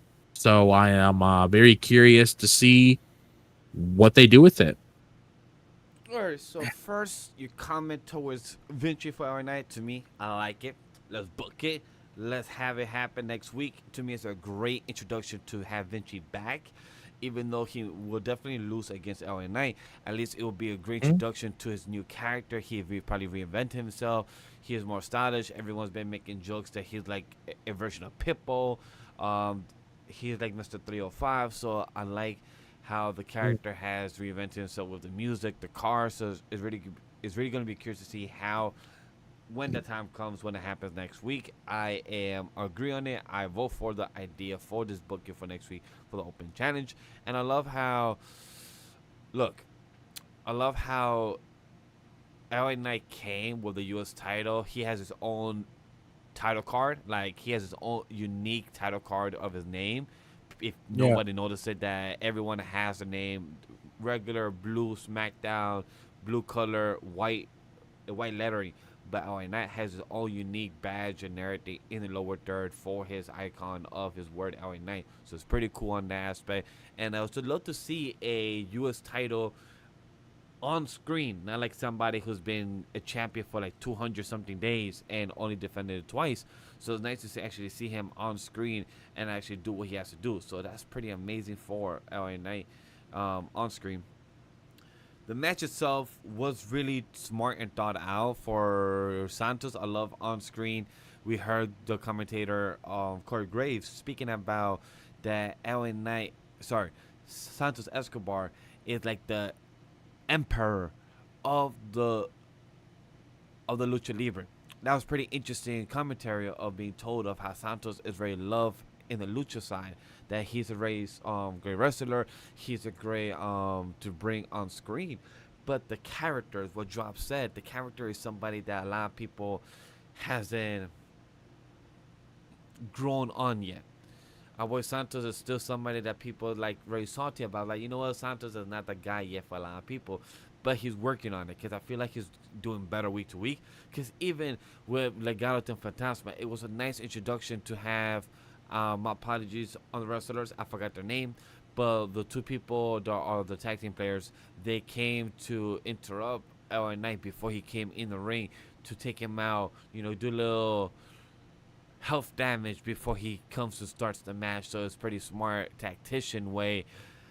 But it was interesting how Santos was mad that they kind of fuck up or they didn't do enough damage or they got kicked out. So I love to see that Santos did a little twist like, hey, you was worthless to me. You didn't help me out there. You wasn't doing what I told you in the right way. So it was pretty interesting that Santos, you know, kind of switch it up. So it was pretty interesting to see that type of route when I'm like, wait, why are you doing this when you're the one that's the boss? You're the one that told them to probably go out. That's not their fault that they got kicked out. Also, Electra Lopez got kicked out. So it was nice to see the referee not dealing with the bullshit. Like, you know what? I don't got time for your bullshit. You too, get out. So I really love that addition, the fight, the whole match. I love that the audience was very happy about this because I was entertained. I love the fight. The whole referee, the fight itself was really good back to back. I really don't have no complaints. Could it have gone longer? Could have gone better? Yes. But all it depends on the opponents. You know, Santos wasn't probably the right guy to have LNA build up more in a longer match. But as a first title defense, to me, it succeeded. It was very good. But I'm really curious to see what happens next week with Santos and Legado del Fantasma with Corbin, with Baron Corbin and Apollo Crews, because I'm glad that they're still getting the TV time, even though they're not there every single week. But I'm glad they've been there in a bi-weekly basis and showing up to work and showing what could happen. I'm still interested with this team up, with this dynamic of the Wolf Dogs no more existing. So I'm really happy to at least see Baron Corbin team up with somebody else and have a good relationship with. Mm-hmm. So other than that, this match was good. Hopefully this LA Knight Open Challenge actually happens, not on SmackDown. Hopefully it happens on the PoE. Hopefully the fans over the next couple of days, or Triple H could announce that the Open Challenge will happen on the first hour or the first match as the PoE. That'd be pretty amazing to actually see LA Knight fight during the PoE as his second title defense. So that'd be pretty cool. How do you feel about that drop? Would you like to see that as a match in the PoE, or are you okay with SmackDown still, since it's still in a PoE style, type of weekend, since all is across all the way in Germany? I mean, it could go either way, but I feel like it's entirely up to the fans to see what sort of direction they want to what sort of direction they want it to head down. So I'm completely okay with whatever they want to do. Any last thoughts about this conversation of the U.S. title match of LA Knight versus Santos Escobar, or we move on to our 6-man tag? I'm all set. All right, guys. So we have a six-man tag match of Bianca Belair, Jade Cargill, and Naomi versus the women's tag team champions Alba, Fyre, Isla with Blair, Davenport. Um, this match happened. It was a beautiful gear attire. I really want to give the shout out to the gear and attire that Bianca, Naomi, and Jade was wearing. It was an homage to the Olympic. Forgot the person. I didn't write her name, but it was an homage to the person in that does the gymnastic. So it was a pretty nice homage kind of reference to the attire that she has wore over the years. So that was pretty amazing. But the match was pretty hectic. I'm happy that the champions did not get the pin. I'm glad that it was Naomi to give the pin on Blair Davenport to continue their feud and not have the champion get a loss when they're supposed to fight them next week on the PLE, which I'm happy that the tag titles of the women division are getting defended on the PLE, so that's pretty amazing. And congrats to them to get this other opportunity since the last time that they won it was in Clash of the Castle, and that was over there in Scotland. So I'm glad that that's where they won it, and now they're about to have another title defense on the PLE. So congrats on them on that type of position. But Drop, what did you feel about this match of a six-man? I mean, like you said, it happened, and I don't really have like that many thoughts to say about this really because, like I said already, it's really hard for me to get into the whole women's tag team division. Not saying I don't care about it. It's just really hard to lure me in based on what we've been doing with the booking of the titles for the past couple of years or so. I mean, they brought them in there for a reason because they wanted to establish like a new era for women when it comes to the whole tag team division and stuff to give them other opportunities, which I support 100%. But based on, this match as a whole, it was just adding more fuel to the rivalry that's currently going on of Bianca and Jade with Alba Fyre and Isla Dawn. So, I mean, that's all I really took from this match itself. Can't really give that much thoughts on it, really. I mean, all the girls had their moments here and there, which is always good to see.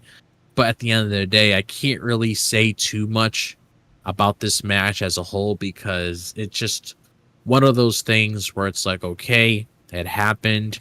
We have a match set for Bash in Berlin next week. Let's see where it goes from there. Like my main thing that is Jade Cargill doing the power moves that she is. I don't know. It starts to feel bland. It starts to feel like that's all she got, and that's no shade to her. But I feel like after, because if people haven't realized, Jade Cargill signed the contract to join WWE almost exactly 12 months or already 13 months ago, and she was appearing on NXT in October, September, November, slowly in there, but she never appeared on NXT. She just jumped to the main roster in Royal Rumble this year, and then slowly after WrestleMania having matches. However, her in this match, just pushing the girls, just doing the power bomb, doing the flip, it just feels very bland. When I see Bianca or Naomi, like for example, Naomi doing the springboard moonsault, every time she does it, I'm amazed. Even though it's a simple move when you already experienced, but it's still amazing to see. The springboard moonsault, amazing when Naomi does it, boom, and then she got the pin. But when I see Jade just using power moves, I feel like I'm not, wow. I feel like, okay, I already seen that. Can you give me something more or better? Am I asking too much, Drop, or am I just shooting blanks? No, I can definitely see where you're coming from, which is like one of the main reasons like why it's hard for me to really care about what's going on because there's nothing really there for me to really sink my teeth into because it seems like it's always the same thing we see every single week when it comes to matches like this. It's usually the same set of people and the exact same result playing out. Which, if they're trying to use it to progress the story, okay, that's fine. If it calls for it, it calls for it. But my whole entire like gripe when it comes to the whole Bianca and Jade situation that's currently going on right now is I want to know what is next for Bianca and Jade. Like, I don't want their whole entire story to revolve around. Yeah, that's the thing, because it's like I'm gonna be honest right here. It's stale. Like, I don't really care. I don't really care about it at all. We've seen it already. We don't need to have them like fighting for these titles all the way up until January, where the Royal Rumble is going on. Or the perfect opportunity, if the U.S. title woman division mid-card got introduced, Jade could go for that, and Bianca could go back for the main title of the WWE where Nia's there. You have both of them still be a team, but hunt for different titles. It would be perfect. At least still have them as a team and slowly still having them cracks. Or having Jade go after Nia, since they still had a feud earlier this year, from the Royal Rumble. So that could also show that, hey, Jade wants to go after Nia. That would be a great opponent. Maybe a great opportunity to show that Jade knows more than just power moves. Girl could actually do flips, or girl could actually do other moves in her skill sets, in her arsenal, but we don't see that enough yet. So that's something I'm hoping for. Maybe a feud between Nia will be nice to see in a change of pace after Mitchin. I mean, personally, I want to see something. I want to see what they can come with. I want to see what kind of I want to see what kind of story they come up with that doesn't revolve around titles.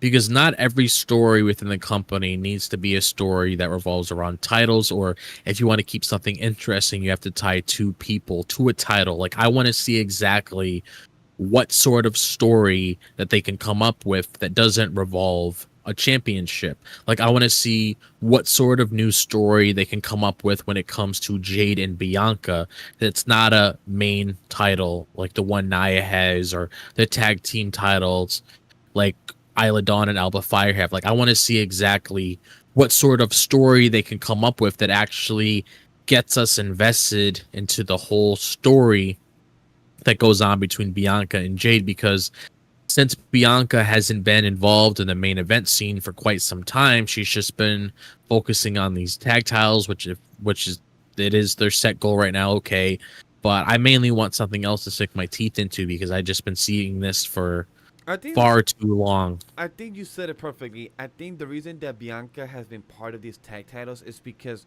using her star power to make the tag titles feel any type of relevance. So continue hunting for the tag titles is making it feel somehow important. Because right now, as we know, and we've spoken about on our Monday show coverage, Isla Dawn and Alba Fyre doesn't get a pop. So for them to be the champion and not getting a pop is not getting any type of recognition or any type of hype for the titles or the champion itself. So having Bianca be involved in the storylines, it pushes it, because even them having a match on the PoE next week, it shows the type of importance that Bianca is playing a key factor during this. Yeah, I get that entirely, but even if Bianca was involved in the main event scene right now, I mean, actually, I get why they're doing it, because there really isn't any place for her on the main event scene. Same with Jade, because they're already building with something that's going on with two other girls that we'll talk about once we close out the show, that really wouldn't make any sense to really throw them in there just for that reason. Yeah. Because if you're focusing on building a story and you want it to be laid out properly, you obviously want to take your time to build up that story so you can get a lot of people invested in it, which I am invested in that story, and I'm very curious to see where it's going to go. And like I said, we will give our thoughts on that in a little bit. But I mean, this is all they really have going for them right now, so there isn't really much that you could really do until you eventually start building. See, one of the things that I'm waiting for personally that I spoke of, because I don't see this tag team thing between Bianca and Jade going on forever. Like, I don't see it going on for 2 to 3 or 4 years straight. I eventually see this as a way where they want to build tension with them in the near future.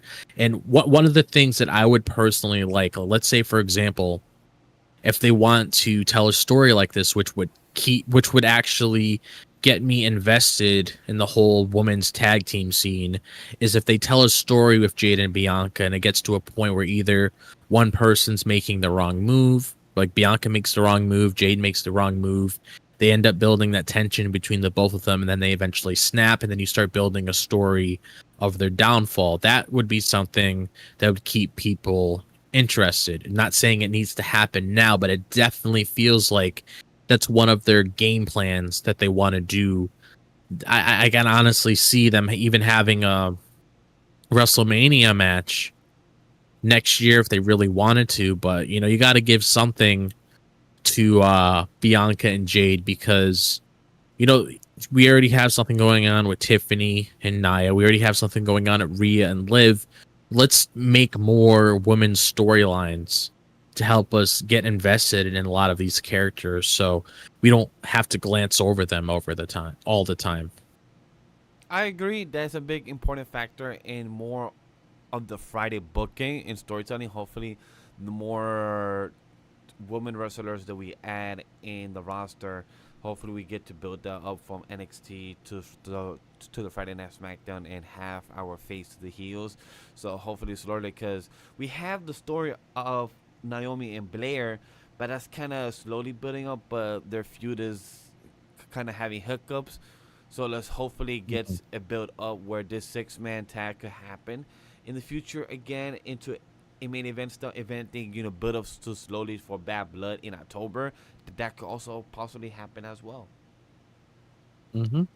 So without further ado, talking about a Bad Blood, talking about a feud that people have been having lately, we having a possible 4th round. Who could that be? Camerlo Hayes and Andrade. We have a video package of them behind the scenes, where Corey Graves pass it through video package where Carmelo Hayes is talking to the screen in the barbershop as usual when he's gives his promo, and he's always getting that little nice faded haircut. And Andrade came out like, "Yo, you're talking bullshit. What the fuck is going on? Like last week you were so disrespectful.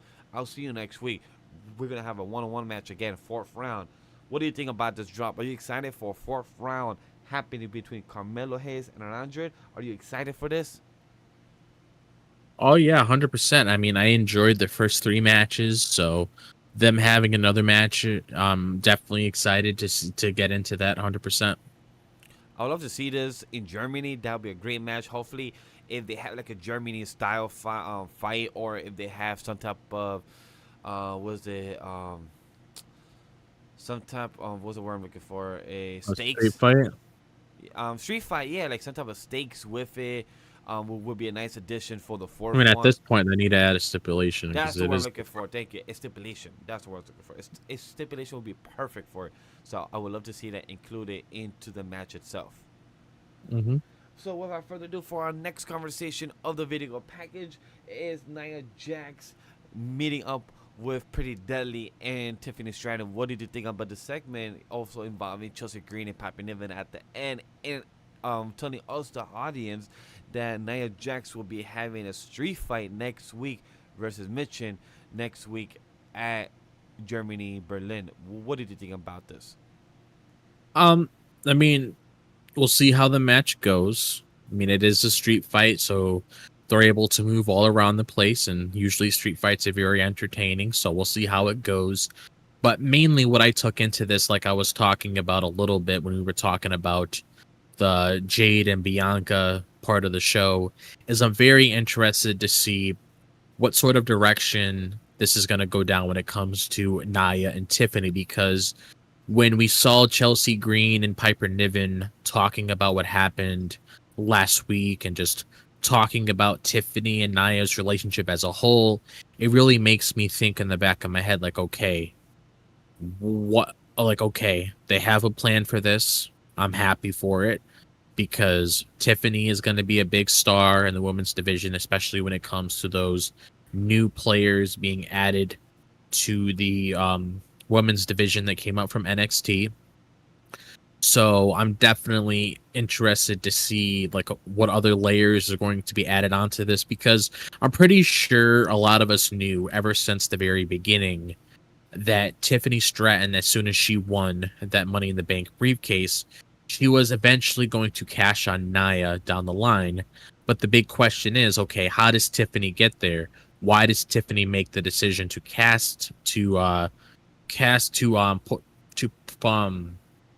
put her contract in to go after Nia's title? Because obviously she's not going to go after Liv, because Liv has an ongoing feud at Rhea right now, and it's going to extend until Bad Blood, may possibly even go beyond that.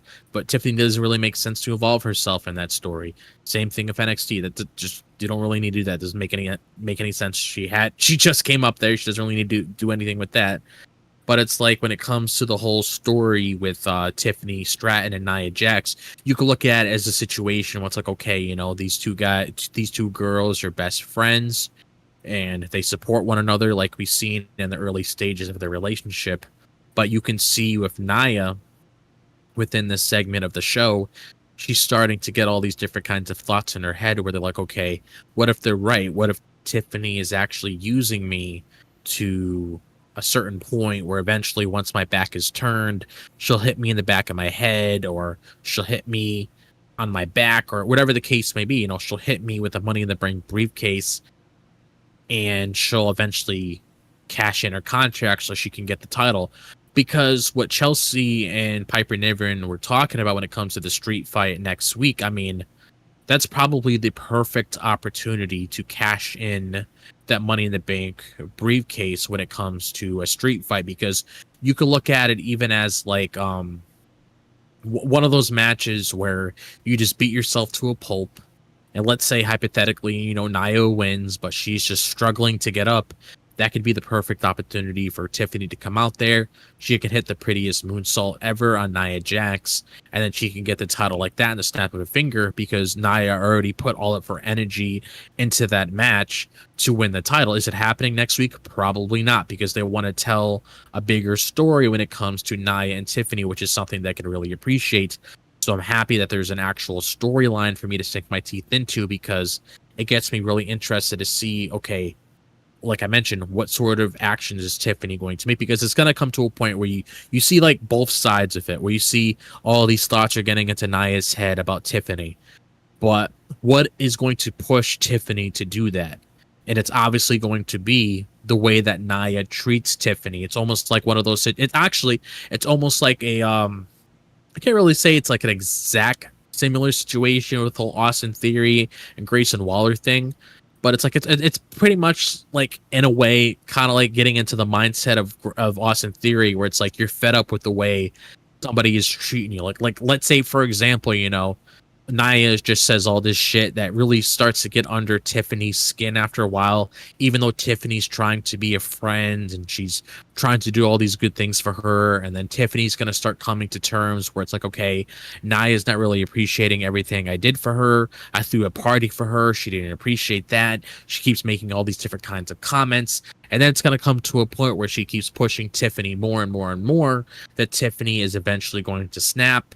And wherever the time comes, she's going to cash in her contract, and she's going to become the women's champion, because they're obviously trying to tell a story with this, because they know how important Tiffany Stratton is going to be in the future, which definitely tells me straight off the bat this isn't going to be a failed cash-in. Because if it was going to be a failed cash-in, they wouldn't be building a story like this with Tiffany Stratton and Nia Jax if it wasn't going to mean something beyond the line. Because Nia Jax is going to be the reason why she loses this title to begin with, because she's accusing Tiffany of doing all these things just because of all these different kinds of thoughts that she's getting into her head, that leads Tiffany to a point where she snaps, just like eventually once what's his name, Austin Theory does after he's fed up with Grayson Waller's shit. It's just going to come to a point where, because of the actions that Nia took, it's going to lead her down that direction where it eventually happens. And that's basically what I took out of this segment that got me really invested in the overall story that they're telling us when it comes to Nia Jax and Tiffany Stratton. So I'm happy, just like Rhea and Liv, we're actually getting proper stories being told between the main title scene when it comes to the Raw Women's Champion and then the SmackDown Women's Champion. I agree. I can't really add too much more, but I will say this: I love how Nia was observing. Nia was not in the mood. Yep.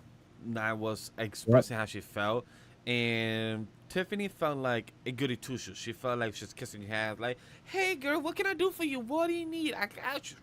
Let me know. Like, I need my crown to be fixed." Pretty Deadly was there doing the job, trying to glue a crown. Honestly, wasn't aware that crown was broken last week. I totally must have missed that or must have not noticed that the crown being broken. So that's a pretty Yeah. interesting thing that was shown, and it shows that Nia likes to be told queen. That's very important to Nia. So this crown is very important. And by the way, Tiffany Stratton looked beautiful with her gear. After today, she looked amazing. Um, I was pretty sad that she wasn't rocking her briefcase, but my assumption is because the briefcase did not match the outfit. It was too pink for a little black and white type of outfit. That's my guess of why they didn't match. It didn't go for it. Yeah. But I love how wrestlers, instead of walking away while somebody's gossiping, I love how Nia stood there behind the wall and observing what the conversation was with, Chelsea Green and Piper Niven. And I love how Chelsea Green and Piper Niven, even though they haven't wrestled since the match in Scotland, for Piper Niven, I believe, like, past 3 months or 2 months now, the girl hasn't wrestled on TV. I love how they're still having her in backstage for the little small 2 minutes type of segments just for conversation and showing that they're still building up these characters behind the screen, even though they haven't done it in the ring. So that's a very important factor. And Nia, good luck in the street fight. I love that Mission also had a video package as well, showing that she's she's a fighter, girl's Oh not the yeah. it girl. So that's something I didn't expect for her to show that she's from the streets, even though that's something that I didn't really expect. Because the video package kind of threw me off guard, no lie. Like, I didn't really expect this, so it kind of threw me off screen. Like, wait, what's going on? Are we getting a video package? And like, it felt like I felt like I was watching a video package from NXT, from that girl that has that orange or green hair. No, that orange hair that is really bright. It reminded me I was watching like a video package of her. I forgot what it was. Mm-hmm. Nah, I do not remember I do not remember the wrestler from NXT. But overall, good segment. I really like what Nia has slowly built up, and hopefully we get a good title, her first title defense next week. So that'll be a good one. Mm-hmm. Um, our last conversation for the night, I want to give two things for anybody that's unaware. This date, this weekend, is the anniversary of Bray Wyatt anniversary. He passed away at the age of 38. So I just want to give a quick reminder for anybody. It's a tough weekend for the Wyatt family. For I forgot their actual last name, the Atangas, I think is how you pronounce it. Yes. So it's a great sad weekend for them. On Mondays, most likely we will also again remind the audience that it is Bray Wyatt anniversary this past weekend at age 38. So rest in peace again. It's a Yeah. tough Thank you for loss. everything. We Yeah. appreciate the storytelling, the Fireflies, everything he has done. I will one day watch all the story segments that he's been part of The Fiend and everything else. It sucks that I've missed that, but hope to see that one day and understand more of the storytelling that the Wyatt, Bray Wyatt himself has done. But the last thing I want to give a touch on is the official rundown, because the last 5 minutes of the show, Corey Graves was giving his little quick synopsis of everything that's happening next weekend. So we'll give our first impressions real quick of our thoughts of the official rundown of Bash in Berlin. This does not give the rundown of the actual fight in order. It's just what we will be having. It is Gunther versus Randy for the world title. Cody versus KO for the WWE title. Liv and Dom versus the Turd Twins of Damian Priest and Rhea Ripley for a mixed tag match. Drew versus CM Punk in a strap match. And the women's tag team titles on the defense of Alba Fyre and Isla versus Jade and Bianca for the tag titles. That is our 5, right? 1, 2, 3, 4, 5. Our 5 matches of the night next week so far, and it seems like that will be it. Maybe a 6th one will be added, but people need to remember that Friday's night SmackDown is considered like a. I will see it as a pre-show of the night before because they treat it as another small main event of a PLE that's part of it because they're international, so they kind of sometimes combine the SmackDown and the PLE as one. For anybody that haven't noticed it, what did you think of this rundown? Our 5 matches that we will be having for Bash of Berlin so far. Drop before we end our show. I mean, I think it's a pretty good card. I mean, Gunther, Randy, Cody, KO, Liv and Dom, Terra Twins, Drew and Punk for the strap match, and Alba, Fyre, Isla Dawn, and Jade and Bianca. I think it's pretty good matches. I have no issues with it, honestly. Well, obviously, we'll give our predictions in next week's show. We're not gonna get into that now, but I'm completely okay with it. Exactly. I like it. We will give our predictions for next week.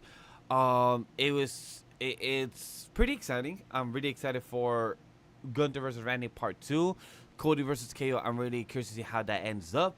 And honestly, Liv and Dom versus the Terror Twins, I'm really curious to see how that will end up because we have our thoughts. But like Drop said, we will give a full breakdown predictions for next week Friday when the trio is here, and we will announce by next week Friday, if not earliest Monday, when it comes to our coverage for the PLE of Bash of Berlin. And lastly, I think there's NXT No Mercy on that Sunday as well, so it's gonna be a pretty exciting weekend. The team haven't discussed if we're doing any type of coverage or any type of sidecast for that, but I am curious to actually check that out because I'd love to see Ethan Page versus our boy Joe Hendry. I'd love to see that happen for sure. So without further ado, our last segment of the show is the SmackDown Overall thoughts. I'm going to pass it to you, Drop. What do you think of the overall SmackDown? Because we're done with our show. So what's your overall thoughts of tonight's SmackDown of August 23, 2024? I thought, for the most part, SmackDown was it was a solid show. Mainly gave me things that I wanted, like when it came to let me look back at the notes real quick, just so I don't lose track of what's going on in my head. No so worries. when it came to Cody and KO, it added more layers to that story. So that's something I took into. And when it came to the Bloodline, especially when it came to the segment before, that's what I took in as well. So I guess I can just say in general that this show gave me things that I cared about when it came to some story that came to more layers to the stories that are being told, which I can appreciate that SmackDown is doing. So those are my overall thoughts when it came to that. We did have a good match with LA Knight and Santos Escobar, which I can appreciate, especially when it comes to LA Knight's first title defense. So that's a thumbs up for me. And other than what I discussed before on the show, you guys want to hear my thoughts on that? You could easily click back on the time code so you can hear me and Vash's thoughts on that. But I think I already said what I wanted before, but like I said, it was a solid show. I agree. It was a solid show. I was really entertained about what could have happened with the Street Profits winning, possibly. But once we heard that the Enforcer got promoted to become Jacob Fatu, we have a lot of questions what that could turn out to in the next coming weeks and what that story could be telling. But we have Tangaloa and the Tamatanga winning and retaining their titles. So congrats to them. But I'm curious to see how is that going to be evolving now. Street Profits and DIY being looked over by the medical. So curious to see if that's going to add any type of storytelling in the further coming weeks. And lastly, the most important thing that I'm really curious to see is that Austin Theory and Grayson Waller, how's their dynamic going to be changing in the next coming weeks and months, because we've already been seeing cracks in the relationship. So is that going to be having a turn of events? And other than that, Nia and her street match, I'm really curious about it for next week.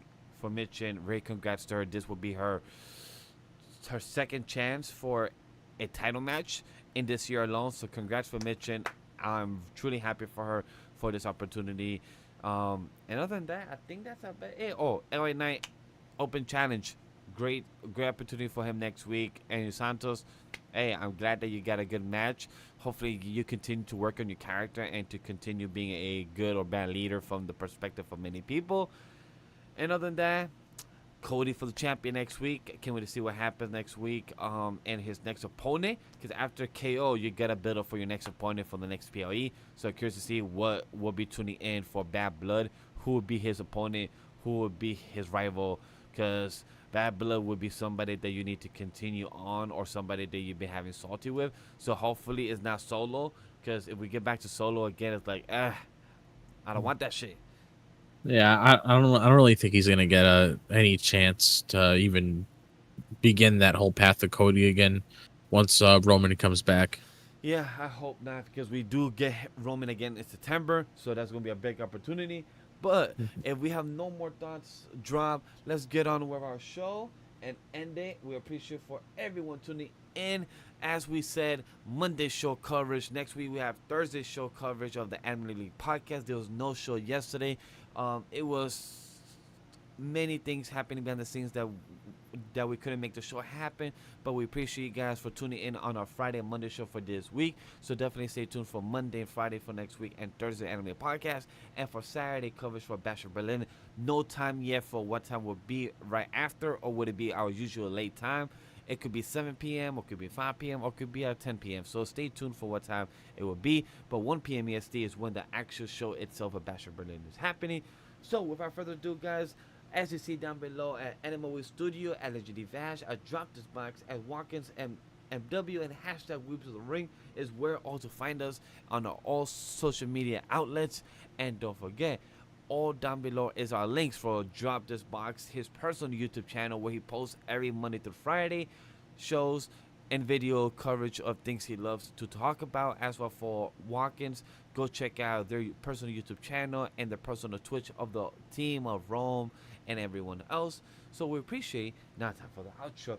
Thank you for taking your time off your day to listen to the Weebs of the Ring podcast. If you enjoyed what we had to say, want to listen to what I said about where to handles and where to find us, we're known as Anima We Studio on all social media platforms. Just remember, that's a we with a 3. Also use the hashtag of Weebs of the Ring to interact with us on all about anything regarding the wrestling before, during, or after the shows.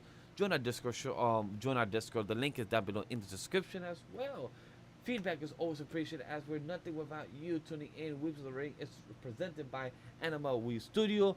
Thanks to our production team, myself, Whawkins, who dropped this box, Rome with the lovely thumbnail and logos as always, and Jokestar as part of the team for the gaming side, as well as a special thanks for JB and Abe. And thank you for joining us. And remember, no stunt grannies were harmed in the recording of this podcast. Have a good night, everyone. We appreciate you for tuning in. We'll see you in the next one for Monday's coverage of Monday Night Raw at 11:30 p.m. EST. See you guys then.